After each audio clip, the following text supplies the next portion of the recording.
وذكر فإن الذكرى تنفع المؤمنين ومبتسما حلوا كالنور يسعى ليعمر دنياه وهو رقيق الطبع صبور. الإسلام سلام فينا يزرع فينا. الحمد لله رب العالمين، والصلاة والسلام على رسول الله الأمين وعلى آله وأصحابه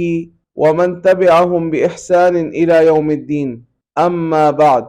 ہم بفضل اللہ تعالی اللہ سبحانہ و تعالی کی اذن سے اور اس کے فضل سے اور اس کے احسان سے ایک نئے سلسلے کا آغاز کر رہے ہیں جو خواتین کے لباس اور زیب و زینت کے احکامات کے متعلق ہے۔ ستر و حجاب، شرعی پردہ، اس کے احکامات کو اس سلسلے میں تفصیل کے ساتھ بیان کیا جائے گا اور ہر مسئلے کو کتاب و سنت کے دلائل کے ساتھ مزین کیا جائے گا اور کتاب و سنت کے نصوص کا وہ فہم بیان کیا جائے گا جو سلف صالحین سے، صحابہ کرام، تابعین عظام اور ائمہ مجتہدین سے منقول ہے، تاکہ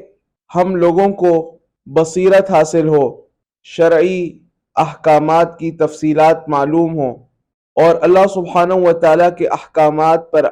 صحیح معنوں میں عمل کرنے کی راہ ہمارے لیے ہموار ہو۔ اس سلسلے میں ہماری کوشش ہوگی کہ ہم ان اصول اور قواعد کی طرف بھی اشارہ کریں کہ جو اصول اور قواعد لباس کے تعلق سے وارد اسلامی احکامات کے لیے مراجع اور اساس کی حیثیت رکھتے ہیں، تاکہ ہم لباس کے تعلق سے وارد فروعات کو اور احکامات شرعیہ کی تفصیلات کو ان اصولوں کی روشنی میں سمجھ سکیں اور پھر صحیح معنوں میں، حقیقی معنوں میں ان کی عملی تطبیق اور تنفیذ کر سکیں۔ ہم اپنے اس عمل میں اللہ سبحانہ و تعالیٰ سے اخلاص کی توفیق مانگتے ہیں اور اس کی تائید اور نصرت مانگتے ہیں، اس لیے کہ لا حول لنا ولا قوت الا باللہ، ہم اللہ کے محتاج ہیں اور اس کے در کے فقیر ہیں، ہمارے پاس کوئی طاقت نہیں کہ ہم اس کام کو مکمل کر سکیں، یہ محض اللہ سبحانہ و تعالیٰ کی توفیق ہی ہوگی کہ ہم اس کام کو شروع کر سکیں اور اس کو اختتام تک پہنچا سکیں۔ وصلی اللہ وسلم علی نبینا محمد وعلی آلہ